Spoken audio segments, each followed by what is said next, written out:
got into crypto late 2020. I played Ethereum all the way here from like 5K to like 7 figs. I stabled up a pretty good amount this pump. So this pump I rode all the way down, and this was my realization, like, oh fuck, things can get real if you don't take profit. So I rode up here. I actually did a pretty good job of taking profits in the stables. And around right here, I made one very big trade, and it wasn't right time. Things went down for a few more months. And then around November is when me and Pow were talking, and we were like, Sol seems such an obvious rotation. I basically took some money over and I just started shooting bullet shots.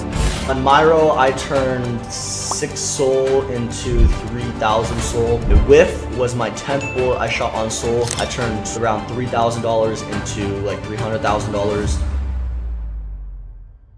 As a trader with an edge, how do you manage stabling and off-ramping? I like to think of trading as like a video game, okay? So everybody has different like attack and defense abilities, you know what I'm saying? Like some are like sharpshooters, some have like a shotgun ability, like however you want to visualize it, okay?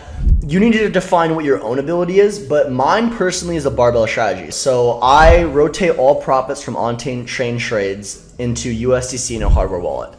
And that allows me to not touch it. If it was just USDC in a hot wallet, I'd probably touch it more often. So yeah, that's my strategy, because I feel like if you have an edge in the market, you're going to be consistently early to stuff. So if Bitcoin really were to go to 100K, like in a line like this, there's going to be so many on-chain plays at every single one of these spots. Like there's going to be generational wealth opportunities.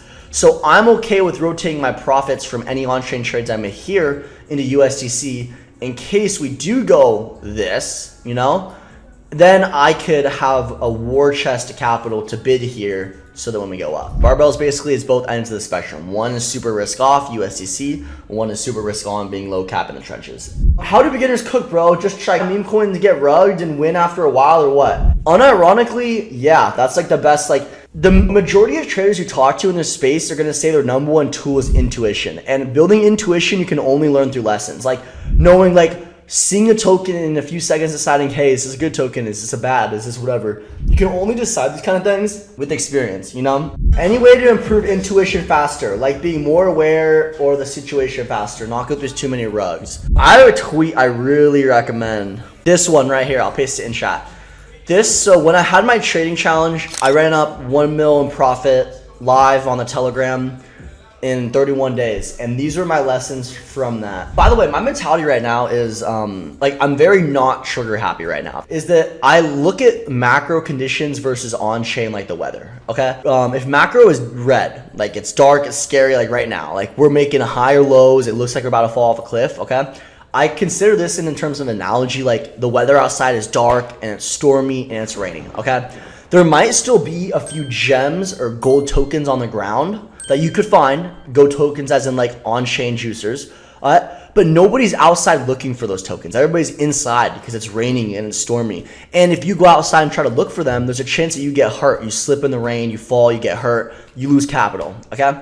Whereas if on-chain conditions is green, it's a bright and sunny day. There's going to be leprechauns and gold tokens everywhere, and everybody's going to be outside looking for those tokens. So on conditions like this, where it's like dark and stormy, I'm like inside with a sniper right now. So it's like I will bid stuff, but I'm not forcing it. You know what I'm saying? Like I'm inside. I haven't gotten wet or anything. So like I don't need to bid anything. Another good lesson out of these situations like this is a lot of people have very near sight vision on narratives in which chain they should be on, okay? Because in general, whatever chain has the most volume and is juicy the most is where the juicer is gonna be. So like Sol, for example, whenever there's like Trump narratives, it's usually on Sol, okay? But what people forget, and a big wake up call for this, and they still haven't woken up, was Miggles, okay? Was when Coinbase was posting Miggles, this like cat NFT.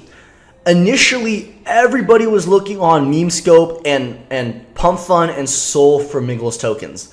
However, Miggles is a Base token. Miggles is by Coinbase Chain, who runs Base. And in hindsight, it seems so obvious. Like, yeah, of course Miggles is going to be on Base, not ETH. But at the time, nobody was thinking of this. Everybody was looking on Sol trying to find Miggles.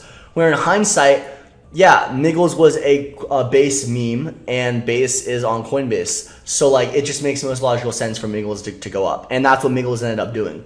So I think it's also a really good idea on metas like these to like really look and be like, all right, which chain is going to get the volume from this narrative? You know, is it going to be ETH? Is it going to be Base? Is it going to be Sol? Would you say PvP with minus EV conditions and smaller sizes improving your on-chain trading to a certain degree? Yes and no, okay? I think PvPing in minus EV conditions is inherently minus EV, but if you're building intuition, here's what I would do. If you haven't made it yet during market downswings like this, is your time to establish your edge. But if you're trading how you usually would trade, you're just gonna lose money. It's not gonna be worth it. So what I would recommend is on days like this where shit's hitting the fan, downsize 1/10 of your size. So for example, okay, if I see a coin at 100K market cap, my standard base sizing ape is 10 Sol, okay? I like to get 1.5% of the supply at 100K. However, on days like today, I would ape maybe like 5 Sol or 2 Sol or 1 Sol even, so that I could get exposure and not lose my edge of the market and understand like, okay, like this narrative is like a 200K topper, or is it a million topper, or is it like, you know what I'm saying? So I would just downsize what you do. How do you approach trading when volume is on multiple chains? Tron, Sol, etc. First off, standard basis is if you have the privilege to have moon bags of capital on every chain, I 100% recommend it, okay? I have bots set up with funds already on every single chain. ETH, Sol, BSC, Tron. And what that is it's a big edge. There's gonna be these free money plays that pop up. Like for example, when Justin Stun started just like bull posting Tron randomly, the people who were already there and bridged were the ones who caught Sundog super early because it was just like the only thing on there. So there was like nothing else to buy. So having capital on these chains already is a super big edge. My approach when trading volume on multiple chains is mostly focused on the main volume. So I would primarily focus on Solana right now or Ethereum. Those are my like main 2 focus chains. If you yourself are a killer, a weapon on Sol, okay? You need to surround yourself with killers on ETH, killers on AVAX, killers on Base, killers on Tron, you know what I'm saying? So that you guys trust each other in a sense to have eyes everywhere. Like obviously everyone's looking everywhere anyway, but like my eyes are on Sol. So I'm gonna be looking at Sol. If anything happens on Sol, I'm gonna see it. At the same time, my guy to my left of me is watching Base. The guy to my right of me is watching AVAX. You know what I'm saying? One of the best cheat codes for perps, I'm not gonna say it's a cheat code, but like literally just cut losers and ride winners. Like you don't wanna be longing these worst performers, you know? You want to, if you're looking for longs, you're looking to long one of these least performers. And when the market moves up, like just quickly check and see what's outperforming and ride it. That's really all it takes. Like if we bounce here on Bitcoin, just see which coins bounce the hardest and ride that vol. Any reason why you prefer Photon over BullX?